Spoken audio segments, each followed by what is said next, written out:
Antes de começar a missa, essa senhora que me disse que não teria água aqui para mim, que a água está um pouco suja.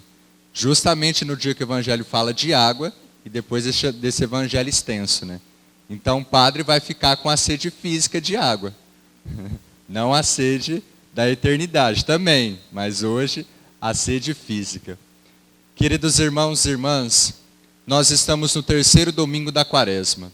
Estamos nessa caminhada quaresmal, preparando o nosso coração para celebrarmos a Páscoa, que é a ressurreição de Cristo.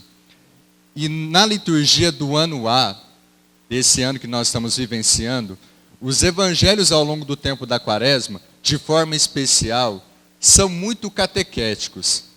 Então tivemos o primeiro domingo da Quaresma, tivemos o segundo domingo da Quaresma, hoje estamos no terceiro, e a liturgia nos propõe esse evangelho do diálogo de Jesus com a samaritana.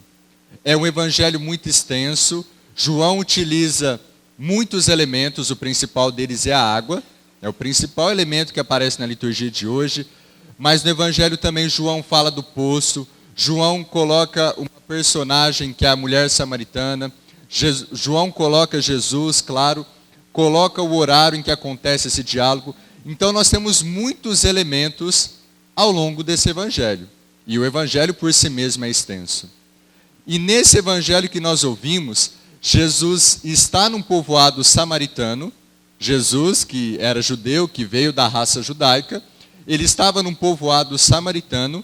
E os samaritanos e os judeus, por questões históricas, políticas, religiosas, sociais, eles tiveram conflitos e que eles não se davam uns com os outros, como disse o evangelho. Eles tiveram uma divergência de local de culto, tiveram divergências políticas, tiveram divergências sociais, e por isso que a mulher, ela se espanta quando Jesus se aproxima, ele sendo judeu, começa um diálogo com ela, pedindo água.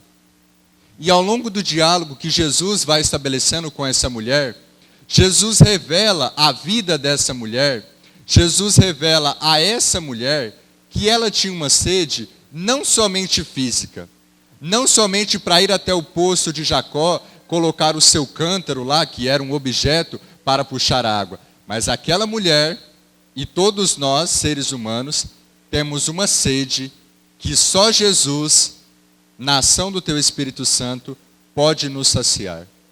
Todos nós, seres humanos, temos sede. Sede física, mas também uma sede de felicidade, uma sede daquilo que é bom, uma sede daquilo que é belo, uma sede daquilo que é correto. Nós só escolhemos caminhos errados por causa do pecado. Às vezes nós olhamos para algumas pessoas que estão fora da igreja, que não buscam o que é correto, que não buscam o que é verdadeiro, que não buscam a Deus, e aí nós podemos pensar, vocês poderiam me dizer, padre, essas pessoas não têm a sede de felicidade, essas pessoas não buscam a felicidade, elas buscam a felicidade, elas têm uma sede de felicidade, elas têm uma sede de eternidade, mas elas estão nos caminhos errados. Todos nós, dentro de nós, dentro do nosso coração, temos essa sede. E só Jesus, com o Teu Espírito Santo, pode saciar.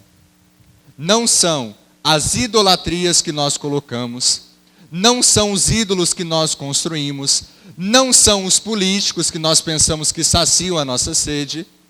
E, aliás, se depender deles, nós vamos ter mais sede ainda, né? E não vai nem adiantar beber gasolina, porque está subindo. Não adianta. Não são os políticos, não é a modernidade com as suas propostas, que tem coisas muito boas, mas não é a tecnologia em si, não é a velocidade das informações, não é a internet em si que vai saciar a nossa sede. É somente Jesus na ação do Teu Espírito Santo.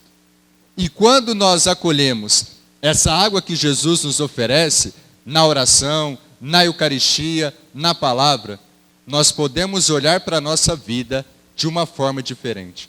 Eu sempre digo, a vida do cristão não é uma mágica. A vida do cristão não é algo ilusório que nós pensamos que se nós rezarmos, em um momento Deus vai realizar tudo. Não é assim que as coisas funcionam. A vida tem as suas dificuldades e isso faz parte. Por isso que a primeira leitura do Êxodo, se vocês prestaram atenção, o povo de Israel, que Deus havia tirado da escravidão do Egito, das mãos do faraó, havia colocado num caminho para a terra prometida, na liderança de Moisés. O que a primeira leitura de hoje nos mostra?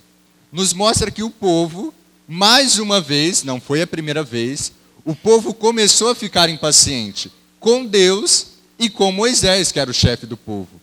Então o povo começa a se impacientar, porque eles estavam acampados em Rafidim. Então o caminho pelo deserto foi um caminho muito longo. E Deus permitiu que o povo tivesse essa caminhada. É claro que Deus poderia ter tirado o povo do Egito e ter levado imediatamente para a terra prometida. Mas Deus permitiu que eles passassem pela terra, pelo deserto, por essa caminhada longa.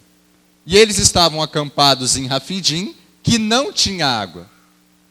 E aí o povo começou a ficar impaciente. E começou a reclamar contra Deus e contra Moisés. Dizendo a Moisés: olha, você nos tirou lá da terra do Egito, a mando de Deus, para nos fazer morrer de sede aqui e de fome. Só que o povo havia esquecido que antes desse episódio, Deus já havia saciado a fome do povo com o maná e com as codornizes. Deus já havia feito o povo passar a pé enxuto pelo Mar Vermelho. Deus já havia permitido àquele povo que em um outro momento bebesse água doce, que Deus havia transformado a água salgada em água doce. Então o povo foi se esquecendo. E essa imagem que aparece na primeira leitura se encaixa muito bem na nossa vida. Nós também, nessa caminhada que nós fazemos até a terra prometida, que é o céu, essa vida que nós vivemos aqui é um deserto, tem dificuldades. Diz a Salve Rainha que é um vale de lágrimas. Aqui nós temos dificuldades, aqui nós temos sofrimento. Isso faz parte da nossa vida. E como o povo de Israel, nos diz a leitura de hoje, nós temos a mesma tendência. Diante de um momento difícil, diante de uma provação, diante de algo que quebra o nosso orgulho, nós esquecemos daquilo que Deus já fez na nossa vida. Quantas vezes, você pode pensar na sua vida, eu olho para mim e penso na minha vida. Quantas vezes, em quantos momentos, você enfrentou uma situação que você pensou que não ia passar por ela, que você não iria sair vencedor, e você está aqui. E Deus te deu a graça. Você está aqui. Sai uma situação, entra outra, tudo bem, mas você está aqui. De quantas tentações, de quantas provações, de quantas situações de morte, Deus já te tirou. Se nós temos essa água dentro de nós, que é o Espírito Santo, nós não esquecemos aquilo que Deus nos fez. Nós olhamos para trás, enxergamos tudo o que Deus fez e que Ele continua fazendo. Gente, quando Deus permite uma provação, quando Deus permite um momento de turbulência, isso não é o nosso fracasso, isso não é a nossa derrota, e muito menos não é o fracasso nem a derrota de Deus, porque Ele não perde. São situações para nós amadurecermos a nossa fé e amadurecermos como pessoas. Diante de uma provação, diante de uma tribulação, Deus sempre tem um propósito. Ele sempre nos ensina algo. O povo reclamava com a sede, reclamava com a falta de água. Se esqueceram do que Deus havia feito e se esqueceram que caminhavam para a terra prometida. Deus sempre está ao nosso lado. Ele sempre caminha ao nosso lado. E como diz a segunda leitura, a prova de que Deus nos ama é que Ele nos enviou o seu Filho Jesus Cristo para a nossa salvação, para a nossa redenção. Queridos irmãos e irmãs, na liturgia de hoje, a partir desse evangelho, a partir das leituras, vamos pedir a Jesus que sacie a nossa sede de felicidade, a nossa sede de eternidade, a nossa sede daquilo que é belo, daquilo que é verdadeiro, com a água do Espírito Santo. E que Ele também não nos ajude a fraquejarmos nas provações, a olharmos para a nossa história, ver o quanto que Deus realizou e ver que Ele sempre tem um propósito para a nossa vida.